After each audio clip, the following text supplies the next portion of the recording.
5,325 pounds, and even includes the hitching that you're seeing right there in that large front passenger compartment. A J-Flight 245 rear living couples camper with basically full travel access coming in down here at Haylett RV Brokers of Coldwater, Michigan.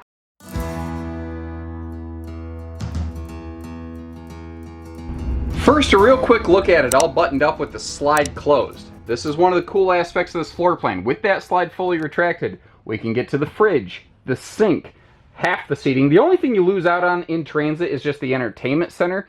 And I don't think most people are worried about stopping to catch up on Seinfeld in transit or anything like that. So I think it qualifies as pretty darn travel accessible. I've always kind of liked this layout. Jayco continues to be very successful with this today, both in the J-Flight that we're looking at, as well as in the J-Feather 24RL that you might find down at Haylett RV of Coldwater, Michigan, just down the street. It gives us a nice spacious living room, but it gives us, like we said, excellent travel accessibility while still being under 30-foot tip to tail. That's kind of the thing here.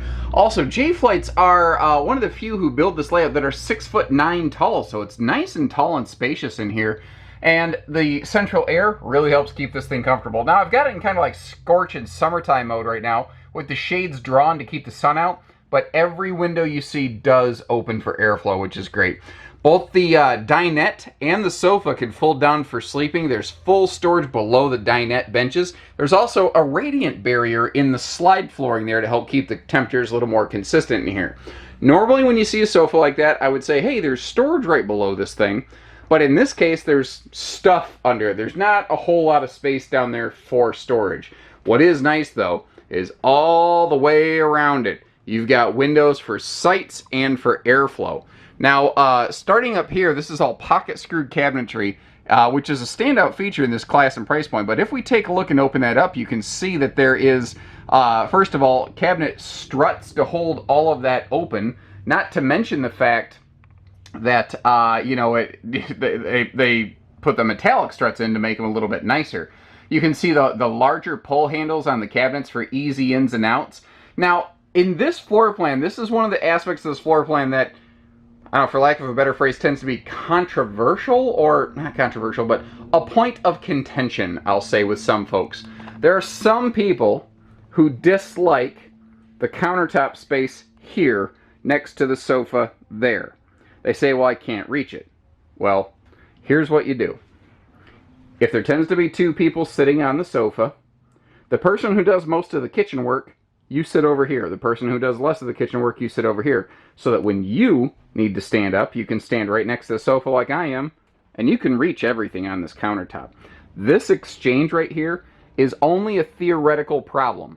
When you actually get into it in person, and you see it and use it in person, you see that it's actually not that big of a deal.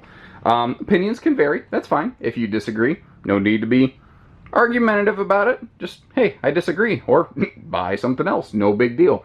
I would normally say there's a good spot for a wastebasket down here, but if we open that up and take a look, you can see the previous owners put a nice little set of plywood shelves in there to kind of maximize their shelf storage space. And you can see a couple handy utensil drawers right there inside that kitchen counter space as well. Now, before you go saying, oh, it's a waste of storage down here because the sofa means I can't get to it, there's a huge outdoor storage compartment out there. So you're not losing anything. All you're doing is exchanging some inside, some outside, and then you don't have to get on your hands and knees to try to get to it. Looking at our appliance type stuff here. Oh, this thing, by the way, it has maybe about 1,200 miles of use logged on it. Folks didn't tow it, really. They just had it kind of parked someplace. All of our AC vents, by the way, can be individually closed and turned, which is a really, really nice thing. Now, this RV was built down in Louisiana way, so I haven't checked. I'd be shocked, though, if that's not the 15,000 larger air conditioner, because pretty much every dealer south of the Mason-Dixon line will always upgrade air conditioners to whatever greatest capacity they possibly can at a given time. This corner over here is not very photo-friendly, but with a video camera like this, I can sweep down and you can see you've got yourself a nice corner pantry, which is something that this floor plan really does benefit nicely from. Backing up, you see a shoe garage over there next to our dinette slide. And when I first walked into this thing, I just started snapping off photos, and I looked up here and I saw that big old TV that they added after the fact. Well, holy crap, Batman. Like, that's a big screen for this camper. You're going to be able to see it no sweat. And, like, if I'm sitting on the sofa, I'm right here. It's a no-neck wrecking entertainment center that everybody and their brother likes. Now, cool thing about this one, entry door right there, bathroom door right there, and it's a dual entry bed and bath. So it doesn't matter where you're coming from. You can always get into and out of the bathroom very quickly and easily. Also, taller ceiling in the camper, remember? Big radius shower. That's a surprising feature on this one, is that it has that extra large shower going on in here. There's a sliding privacy door to the bedroom. Now you notice there's this little white cabinet over there. That doesn't belong in the bedroom. The previous owners took it down. They didn't rip it down. It didn't fall down. They took it down when they traveled, and they had it installed in the wall over here. You can see right where it goes if you feel like putting it back up. And frankly, I think it's a good idea because it adds some handy towel space in this bathroom area that, you know, it would otherwise lack. Moving up around here, this is a camp queen, by the way, but if you are so inclined, you have some room to put a true queen in there. TV hookups on the wall up there in the corner. I'd definitely get a swing arm mount for like 20 bucks off Amazon. You can get one that articulates, meaning it can pivot down and face you. But look up here.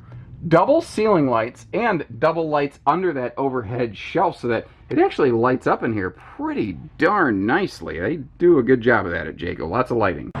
We've already seen in that pass-through compartment actually, so we're just going to keep on cruising from there. Power awning, outside speakers, and tinted windows. That's another thing that's going to be very handy for this one in Sun Country. Previous owner decided to swap out the standard manual tongue jack for a power jack, which I think just about anybody appreciates, especially when you start using that weight distribution hitching, because to do this properly, you have to raise and lower the trailer a couple times. The white exterior, again, helping reflect sunlight instead of absorb it to help keep the whole thing a little bit cooler. If you look over here just above our sewer hookups, you see a full outside kind of camp shower, hot and cold, which is kind of handy. And the previous owners, once again, to help keep the sunlight off this thing in the southern climates, but to help you in the Midwest keep tree branches and sticks and stuff from on top of the slide out, they added a handy slide awning right here. Spare tire doesn't look like it's hit the ground, and the RV's not old enough to have really seen any sort of weather checking on skin, decals, roof, anything like that.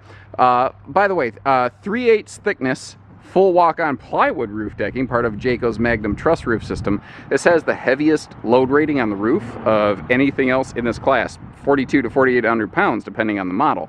It's a lot. Not to mention, you've got 16-inch on center studs in the roof and the sidewalls, 12-inch on center on the floor with a 5/8 tongue and groove plywood floor decking. So pretty heavy construction for this category. Now out here, this is that outdoor compartment I was mentioning that goes beside the sofa under the countertop. So once again, they're not wasting anything here. They just open some of it inside, some of it outside, and frankly, I really like that space right there for like my picnicky stuff.